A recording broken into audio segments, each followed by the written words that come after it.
Welcome to the long-waited for video on organizing your argument essay. My laptop is not still semi-functional, but I'll try to make the best of it right now because I don't want to be later than this for you. So this video will come to you in two parts. The first part, I'll go over the basics of organizing your essay. Using these simple slides, I'll just clarify what I'm expecting to see in your essay and how I'm expecting you to organize an argument essay. And keep in mind that this organization will work for you in any upcoming argument essay that you have to write for any of your classes. So it's not just for this class or for this assignment only. And then after that, I'm going to use the sample essay that I uploaded to Blackboard yesterday. I'm going to use it to illustrate the point that I'll cover in this presentation. So you can see a live example of, it's not really exemplary, just an example of how to think and how to conceptualize the organization of your essay and what I'm expecting to see there. Okay, let's hope this works. Keep your fingers crossed. Okay, here we go.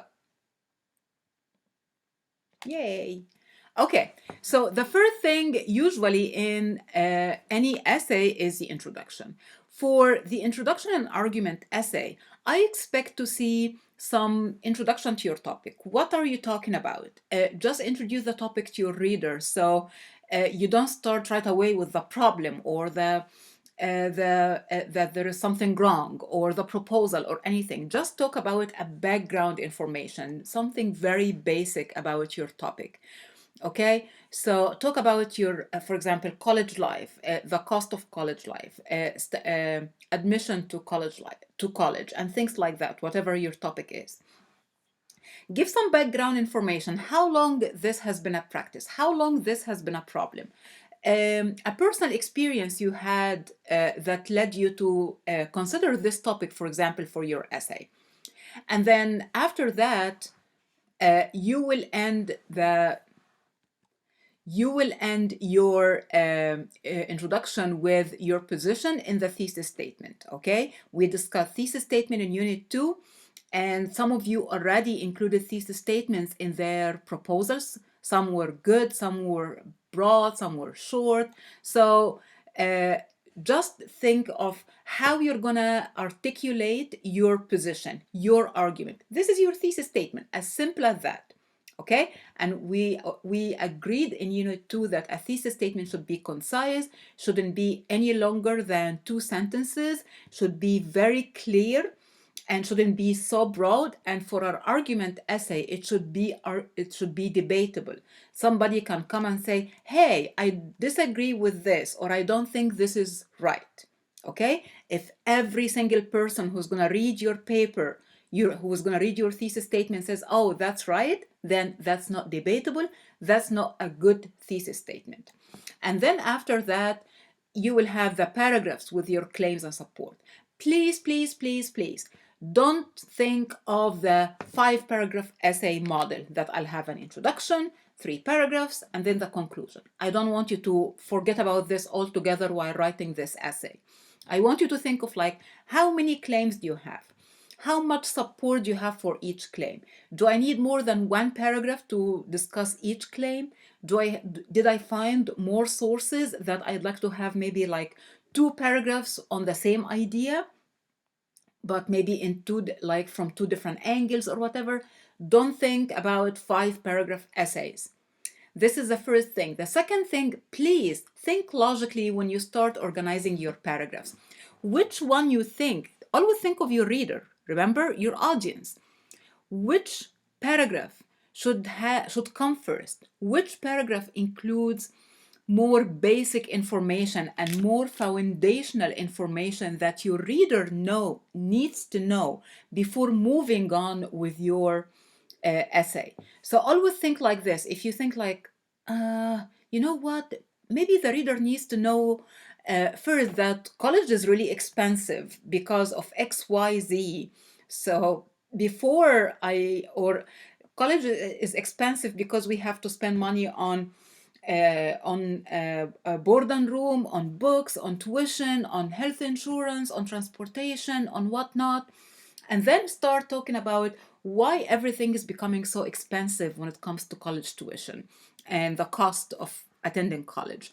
So think logically, what basic information, what important and foundational information without which the reader may not be able to follow the rest of your essay. This information should come first, and then after that, you move logically from one idea to the other using transitions and using logical thinking. And that's why we'll do peer review. And in your conference with me next week, this is something that I always focus on in our conference. Now, the paragraph, there should be a paragraph with the other position and refutation. Remember, we talked before about, or I kept talking in last week, and when I went over the assignment sheet about the counter argument. Counter argument is what other position people might have from your topic. Okay, so you have an argument, you have one position, but other people might have different opinion, can disagree with your opinion, which I said is necessary in case of argument. So what kind of other position you think people might say or might have on your topic? Okay, so this is going to be in a paragraph that you explain the other position. It's like others might think that we should, for example, we don't have to live on campus, and that's how we can save more money, or we shouldn't go to college right after high school. So whatever your argument is, think of what other people might say contrary to what, or to contradict or to oppose what you just argued. And then you'll think of how to refute that, how to say that this is not a good idea, or that this is not a valid point to make, okay? Now, different people place that paragraph in different places in their essay. Some people like to put it after the introduction right away. So they get that out of the way, and then the reader can focus more on your own argument and your own support. Others like to put it after a particular claim or support. So you mention some point, and then you think that the reader or many readers might disagree with this particular point in your essay, not the whole argument, but one particular claim. Then in this case, you can put the counter argument paragraph right after this one. Or some people might choose to put it at the very end before the concluding paragraph.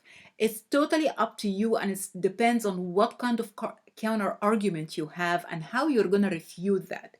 Be cautious though about the last one here, putting it after all your claims. Why? Because if you don't refute, if you don't counter that counter argument very strongly and very persuasively, this is what remains with the reader after they finish reading your essay. They will end up with not with everything that you have laid out in your essay, but with that weak point that you couldn't really counter very strongly at the end. So this will not be persuasive at the end of your essay. Okay? After that, we have the conclusion. And as I said before, the conclusion is not just a restatement of the thesis statement as they teach us or taught you in high school. No. A conclusion should be more than that. A conclusion should hit on the purpose. Why are you writing this in the first place? What are you trying to achieve? This is your conclusion. So colleges should do so and so. Parents, and again, keep your mind, keep your audience in your mind. Who are you talking to? Are you talking to parents? Are you talking to administrators? Are you talking to faculty? Are you talking to students, high school students, first year students? Who are you talking to? Hit that purpose and audience together in your conclusion, so it's a strong a strong finisher of your essay, and at the same time it brings the whole thing together in your essay. Don't worry about the works cited page. You're not required to do that, okay? So the other position, as I said, why do we have to do that? Why do we have to acknowledge the other position? Why should we say that others may have different opinions? Isn't it enough that I'm building a good and strong and valid and sound argument for my own position? Okay, yes, sometimes it's enough, but sometimes it's not enough. Why? Number one, it's ethical to consider that other people have different opinions, that your opinion is one and your argument is one of many. So if you ignore the other argument altogether, this will show you as a one-sided person. Or even worse, that you're not ethical, that you're not acknowledging that other people may disagree with you. Or it can even show you, like even worse, as an ignorant person who doesn't know that other people have different opinions. So that's why it's very important to acknowledge that other position. Strengthen your own argument. If you counter that counter argument, or as we call it sometimes, refute or rebuttal or whatever we call it, if you refute it very skillfully and using support, data, evidence, or just logical reasoning, then you have uprooted something that that counters your argument, and this accordingly strengthens your own argument. So think of it this way, that if I pick on your own opposing view and I show that it's not really a good idea, it's not a good view, it's not valid, it doesn't really work this way, then in a way I have strengthened my own argument, okay? And then, of course, as I said, this increases your credibility as a writer, that you understand and you are aware of what others may say opposite to your own perspective or opposite to your own argument. Okay, I hope this has given you some, and here how to refute the other position using good and strong evidence. As I said, this will mean that your reader will end up agreeing more with your side, with your position, being persuaded, and being convinced of your opinion. Okay, so you can make a case for why this is wrong, either using data, using evidence from the sources you've read, using your own experience, using some just logical reasoning. Okay, and identify what's wrong, why it's wrong. Okay, and show that maybe some people have tried that and it didn't work out. So you know what? No, that's not you.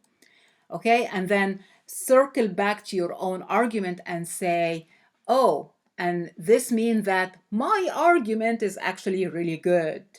You see? So circle back and make use of the problems with this position to circle back to your own argument and show how your own position is really good and strong and valid and sound. Okay, I hope this has given you some good idea about the organization I'm expecting from you in your essay. I'll have another short video in which I'll apply these concepts and illustrate these concepts and these ideas using the sample essay that you already have on Blackboard.